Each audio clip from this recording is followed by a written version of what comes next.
Good morning, everyone. So I will basically continue yesterday's intervention that I had. So it's a good that I was able to give an overview of some of the field of MIR. And so basically from that, I will talk about a project and some of the initial work that we're doing on rhythm, which is not that much, but I think it's relevant.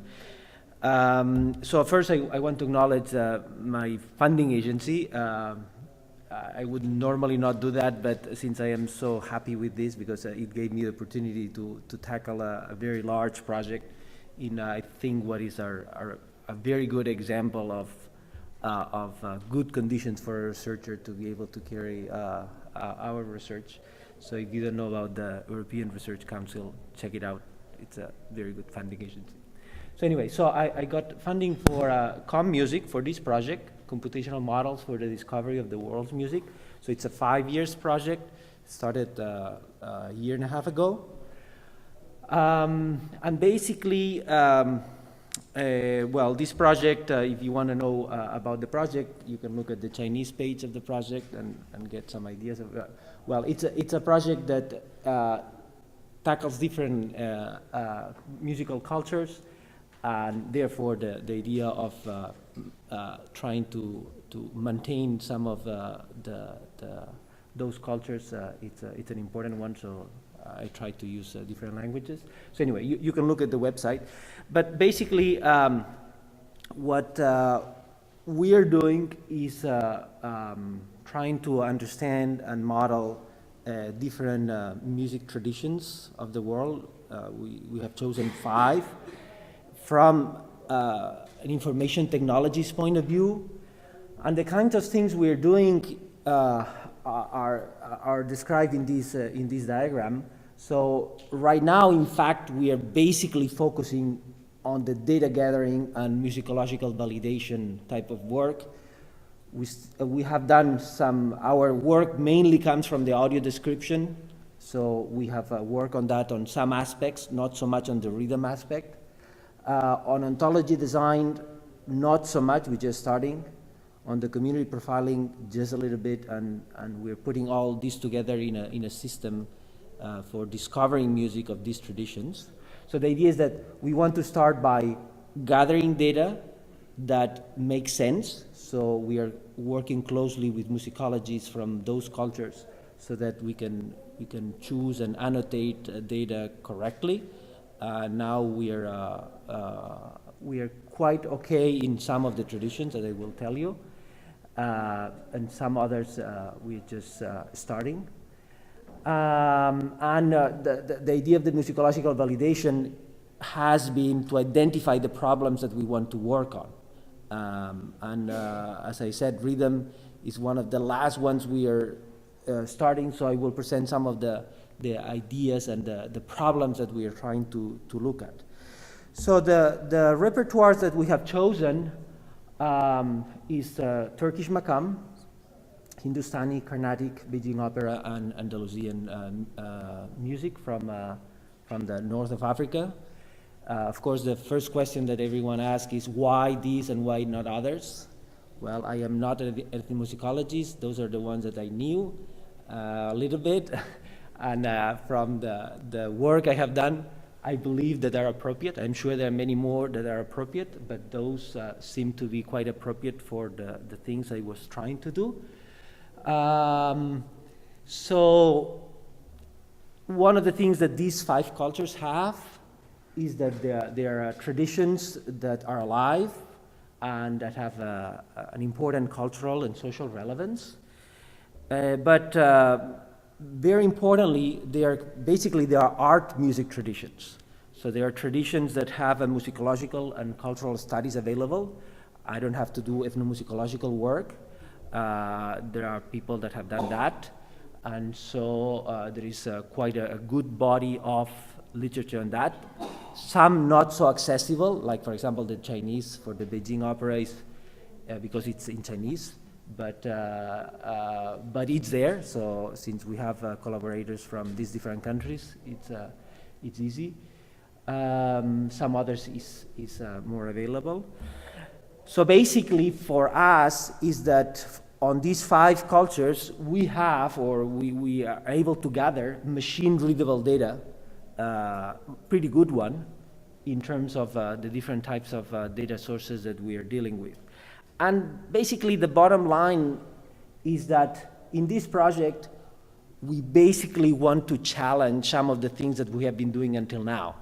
In the field of MIR, we have been basically focusing on commercial pop music of the West of the past 20 years, and there has been good progress on that. And a lot of the ideas that we are working on are really have been sort of kind of frozen on that repertoire. So as soon as you try to, as we were talking about yesterday, do you have a comment? When you say machine-able data, you're just talking about audio, or you have other? Anything. No, I will mention about that. Yeah. Not just audio. So as soon as you try to do a beat detection on some music, on Turkish music, you have pretty poor results. So that's a very good challenge to try on repertoires that those concepts that we have been working on and the algorithms that we have developed basically fail.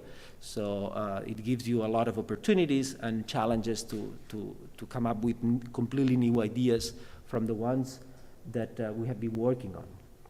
So that's basically, it's an excuse to improve some of the things that we have been doing. So in terms of data, the types of data that we are using or want to use, the main one is audio data.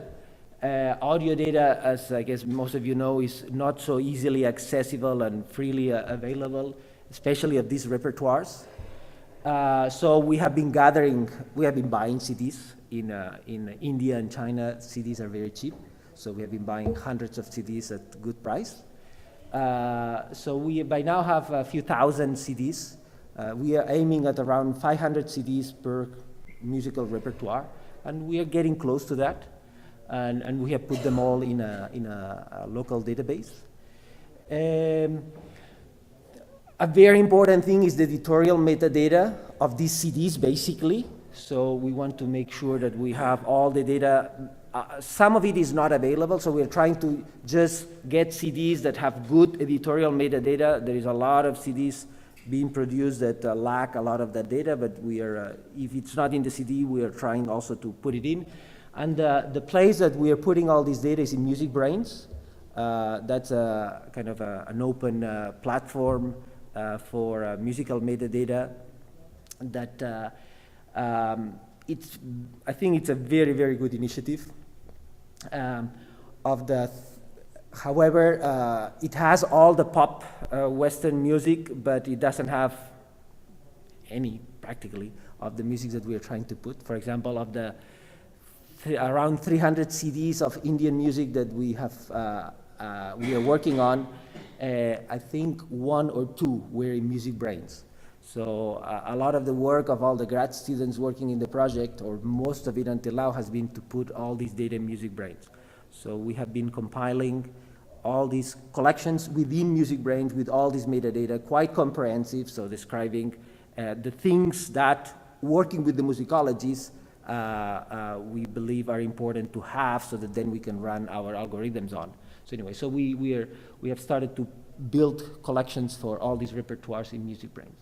Of course, it's still not powerful enough for some of the things we're doing, so we're working very closely with MusicBrainz. That has been a very good thing, so that they're actually adding, so it's a community-based type of initiative, so they're adding the fields for being able to describe the things that we are doing. So that's a very good idea. So we are really contributing to improve the MusicBrainz. And in fact, one of our researchers, developers, in fact, is developing MusicBrainz and helping developing some of these new features. So that's a very good source of data.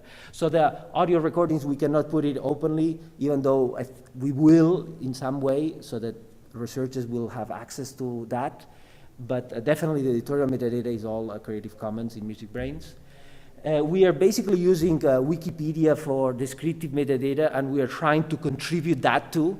A lot of the data for some of these things that we are doing is not so complete, especially in the English Wikipedia and all the others. And in fact, well, just let me briefly mention that. And even if it's available, also the information in Wikipedia is kind of Western bias. So for example, the music of the Carnatic music information that is in Wikipedia about what a raga is or what a tala is, it has been added by some Indian people, but basically first or second or third generation Indians living in the US. I guess you can assume that just because of that, the type of, how they add the information, it has kind of a bias. It's always related to Western music kind of thing, no? So anyway, so we also want to influence on that and trying to gather information that comes from the people that are really immersed in the culture and that express the ideas from their own perspective. In terms of, one of the data is audio features, low-level audio features on which we build. So we have a library called Essentia that will be, is now still not available as open source, but it will be open source in a couple of months. So that's, it's a pretty powerful library to extract a lot of these features. So we will also put it in the database. We use scores whenever the culture is available. So for example, Turkish music, we have a very nice collection of scores of 1,500 scores, I guess, notations. That is pretty good source. For the other cultures, it's harder, or the concept of score is not, well, definitely it's very different from the concept of score of Western music, but we are trying to gather that, and that's one of the difficulty parts. Lyrics is easy. Most of the traditions we're working on is song-based, and we are focusing basically on singing. And so lyrics of all these repertoires are very much available online. So we are gathering all that and making it also available. And one of the things we want to do is sort of community-based things. And we want to understand what the people think about that music and their opinions, and to extract a lot of information from that. That's hard. There is not that many forums that are specific for these cultures. We have been working on, especially on one from South India, rasikas.org, which is it's a very good group of people that at a very high level and quite deeply talk about Carnatic music. And so we have been able to extract very interesting information from that. Anyway, so that's the kind of data that we try to use. And in terms of the topics that we have been starting working on, tonic detection has been a very important one, especially for Indian music. So basically, we don't work on everything for every repertoire. So there are some repertoires that are very good to work on some specific topic because it has a very distinctive characteristics that are worth studying, and that they are different from the Western type of idea. If some of these traditions on one aspect is similar to Western type of ideas, we don't study that because already has been worked on. Tonic detection is an important one, but we're not going to talk about that. Intonation, when we started talking about tuning and working on tuning. Clearly, the concept of tuning in the Indian tradition is not so appropriate. I think the concept of intonation for singing voice and understanding how to describe intonation, it's a more appropriate one, and we have started working on that, so we have some papers on that. On melody, basically we're working on motivic analysis, and we're just starting on trying to do motivic analysis. And well, I'm going to talk a little bit about rhythm description. This is the one that we just starting, and we haven't done so much progress in it. Community profiling, we have done a little bit of it. And ontology development also, we just are very basically starting, and we are basically putting together a system for music discovery. So the idea is that the kind of demonstration of what we are doing, the relevance of that is a system that allows you to, within the database of a single music tradition, you are navigating, exploring similarity-based relationships between the different concepts. And hopefully by the end of the year, we'll have a system for Carnatic music integrate some of the work that we already have done. So let's talk about rhythm for the different traditions. Well, for Turkish maqam, I'm not going to talk about it because there is a presentation by Baris and Andre on Thursday, I guess, and they are part of the project. And in fact, they are the ones that have done the most rhythm work in the project. So Turkish maqam is the one that, because of Andre's expertise in rhythm, they have worked on that. So I referred to that presentation for Turkish maqam. In terms of Indian music, the two traditions, Carnatic and Hindustani, the basic concept of rhythm structure in those traditions is the concept of tala or tal. And basically it's a framework that is a multi-scale, is a quite complex framework. And in fact, basically the music is very much organized around the tala rhythmic cycle. So a lot of the improvisation, melodic and motivic type of ideas are bounded by the tala cycle. So that's a very important concept. Within the concept of tala, there is a lot of things, and I don't have time to go into that, but there is a lot of concepts that some are related to kind of our traditional Western concepts, some are not, are important to work. Let me just play you a little bit of Hindustani music.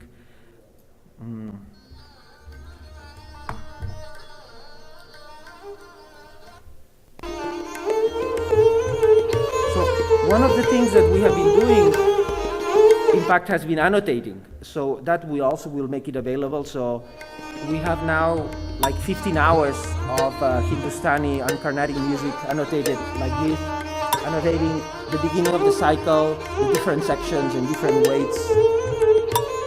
A PhD student, Ajay, has been working on that. In Carnatic music, it's a little bit more difficult. And you really need an expert to annotate. So this is the annotation.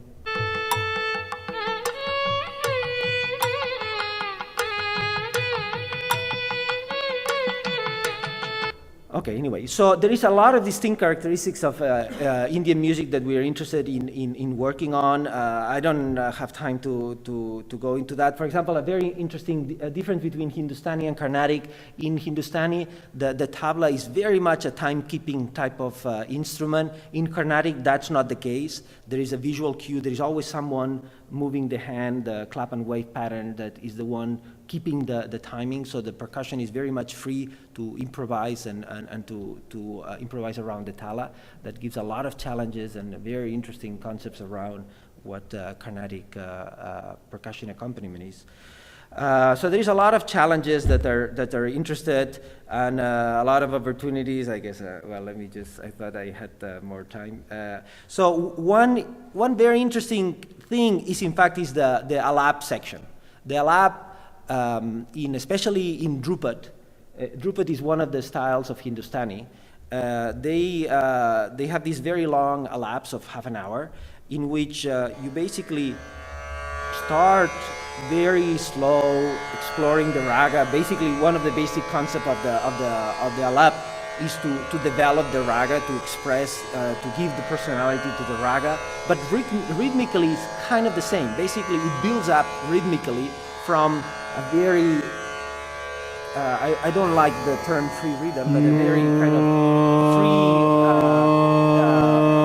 type of rhythmic structures in which the tuning and the very sort of expression of the frequencies are very clearly expressed. And then as it goes along, it keeps speeding up.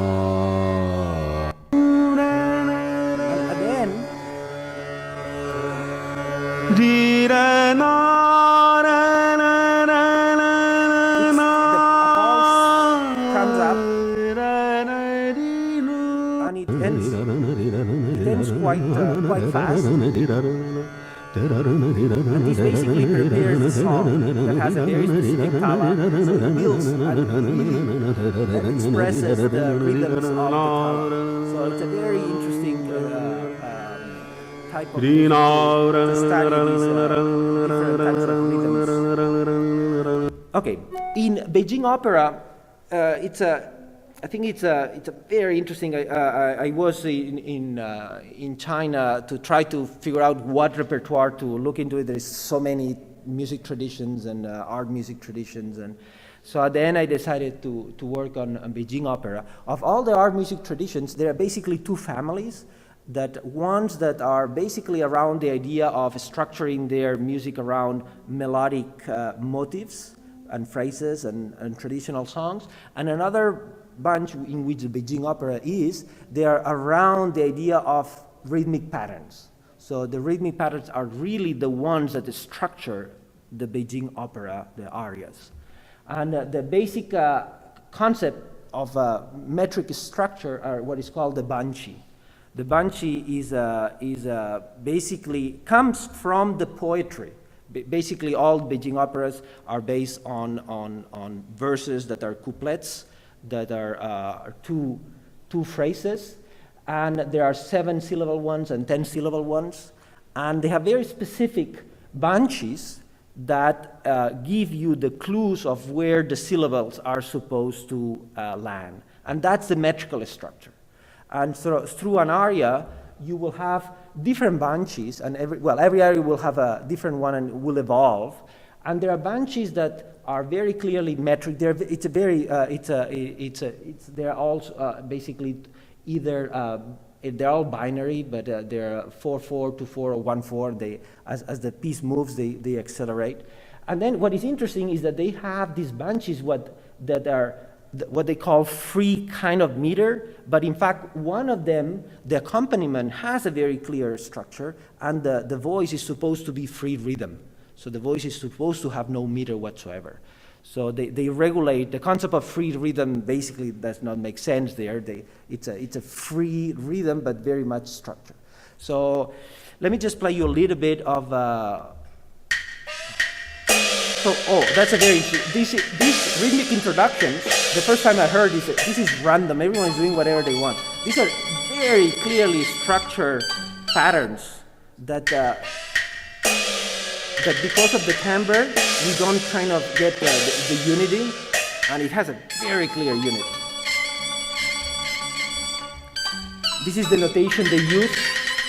Nowadays, all the arias are notated like this. It's an oral tradition, but nowadays most all these relevant arias are notated.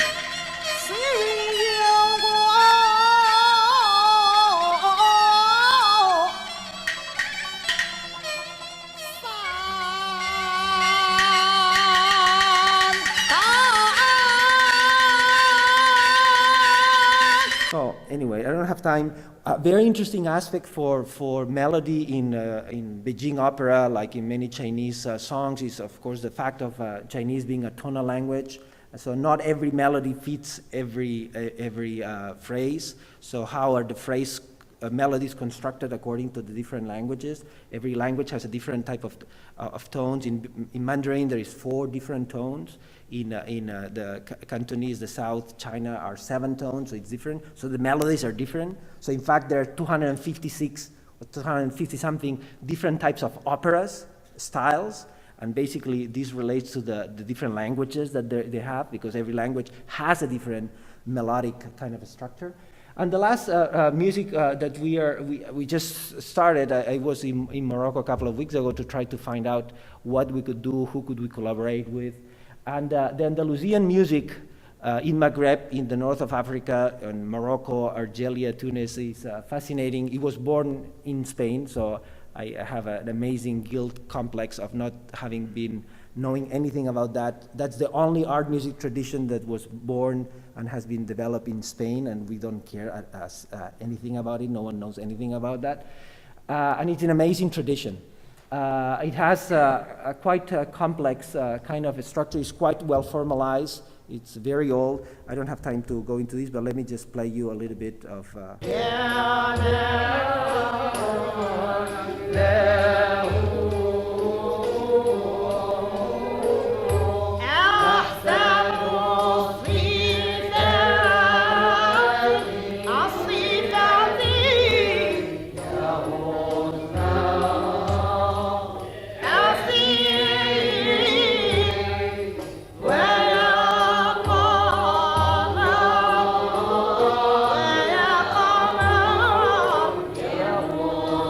in this tradition, they basically have 11 pieces. They have 11 modes. Originally, they had 24, one per hour of the day. It has been lost through the centuries. I mean, this was a repertoire that basically was created in the 12th, 13th century, in the peak of the Arab culture when Spain was Arab, and in Granada, Sevilla, and Cordoba. And they really developed all this repertoire, all this poetry. The poetry has been maintained. The first written scores and music is from the 17th, 18th century. So, but it has been maintained as an oral tradition very much from those times in cities like Fez and Tetuan in Morocco. They are very proud of maintaining that tradition. And even though it's 11 pieces, but one piece can last for 8 hours. So a normal concert is just sections of those pieces around what is called a nova. So basically it's a collection of melodies on a given mode, what is called tap. And every piece has 5 rhythm structures. And through the piece, every single piece has those rhythms in 5 sections. So rhythm, again, is a fundamental structuring concept for the whole 7-hour piece. And so it's very repetitive, the rhythm. They basically might stick to the rhythm with a bendir and a tambourine.